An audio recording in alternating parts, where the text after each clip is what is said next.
Welcome to SuccessCraft, the channel where we explore the world's greatest business success stories. From humble beginnings to global dominance, we uncover the strategies, struggles, and triumphs of visionary entrepreneurs and companies. Today, we're diving deep into the rise of Starbucks, the coffee company that didn't just sell coffee, but revolutionized the entire industry. Imagine walking into a small coffee shop in Seattle in the 1970s. You buy some fresh coffee beans to brew at home, not knowing that you've just stepped into the birthplace of what would become a multi-billion-dollar global brand. How did Starbucks go from a single store to one of the most recognizable names in the world?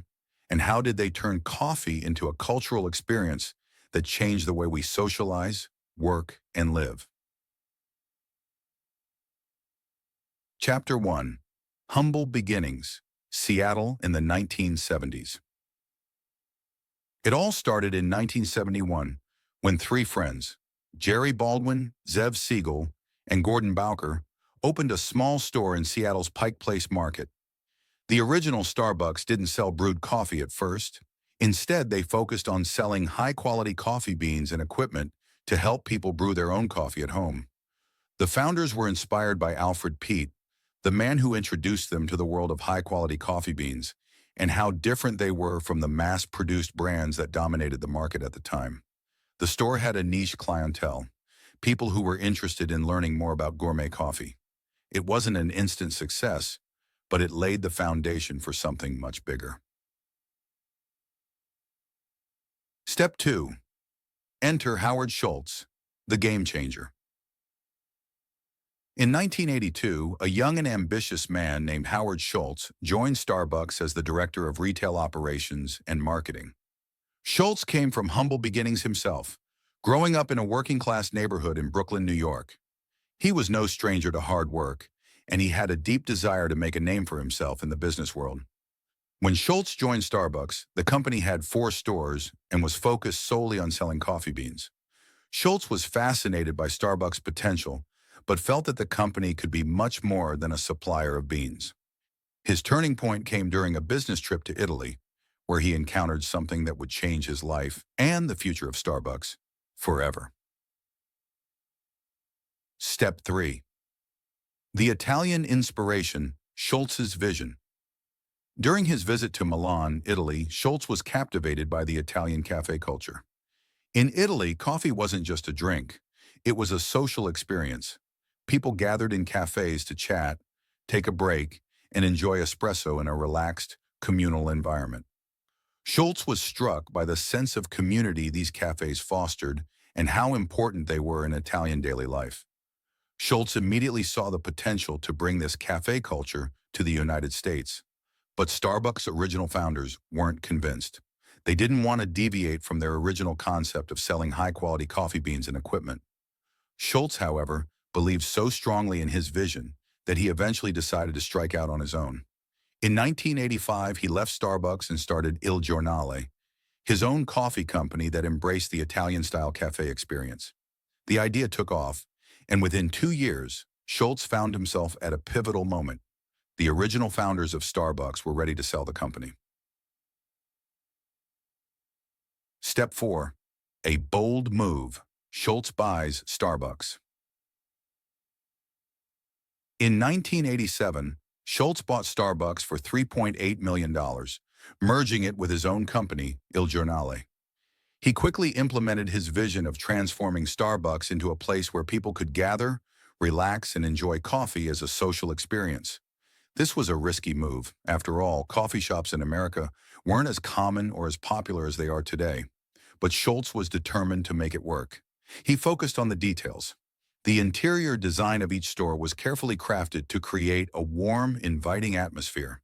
Baristas were trained not just to make coffee, but to engage with customers and make them feel welcome. Schultz also emphasized offering high-quality, freshly brewed coffee, along with espresso drinks that mirrored the Italian cafe experience. Step 5. Starbucks begins to expand. Building a brand. With Schultz at the helm, Starbucks began to expand rapidly. By the early 1990s, the company had opened hundreds of stores across the United States. But this wasn't just about opening more locations. It was about building a brand. Starbucks wasn't just selling coffee, they were selling a lifestyle. One of the key strategies behind Starbucks' success was consistency. Whether you walked into a Starbucks in Seattle or New York, you knew exactly what kind of experience to expect. The same coffee, the same layout, the same welcoming atmosphere. This sense of familiar customization, changing the coffee game. Starbucks didn't just rest on its laurels as it expanded. The company was constantly innovating, introducing new products and services that set it apart from competitors. One of the biggest innovations was the introduction of flavored lattes and other espresso-based drinks that could be customized to suit each customer's preferences. Starbucks gave customers the power to make their drink exactly how they wanted it. Whether that meant a non-fat, vanilla latte with an extra shot of espresso, or a decaf, caramel macchiato with almond milk. This level of customization was a game changer in the coffee industry, and it helped Starbucks appeal to a wide range of customers with different tastes. Step 7. Facing challenges, the early 2000 setback. Despite Starbucks' massive success, the company faced significant challenges in the early 2000s. One of the biggest issues was overexpansion. Starbucks had opened so many stores so quickly that it started to lose some of the magic that made it special in the first place. The quality of the customer experience began to decline, and the company's profits started to suffer. In 2008, Howard Schultz returned as CEO to turn things around. His first move? Close down underperforming stores and refocus on the core values that had made Starbucks a success. Schultz also doubled down on training baristas, ensuring that they were providing the best possible experience for customers. By returning to its roots, Starbucks was able to bounce back and continue growing. Step 8. Global expansion. Starbucks takes over the world. While Starbucks' U.S. expansion was impressive, its global growth was nothing short of extraordinary. In 1996, Starbucks opened its first store outside of North America in Tokyo, Japan. This marked the beginning of a global expansion that would see Starbucks open stores in over 80 countries. But Starbucks didn't just export its American coffee culture to the rest of the world. They adapted to local tastes and customs. In Japan, for example, Starbucks offered matcha green tea lattes, while in the Middle East, the stores featured more private seating areas to accommodate local customs. Starbucks' ability to blend its core brand values with local culture was key to its global success. Conclusion and takeaway. Starbucks' rise from a single store in Seattle to a global empire is a story of vision, innovation, and resilience. Howard Schultz's belief in creating not just a product, but an experience, transformed Starbucks into a cultural icon. Whether you're grabbing a quick cup of coffee on the go or meeting a friend for a chat, Starbucks has redefined the way we think about coffee and the places we gather to enjoy it.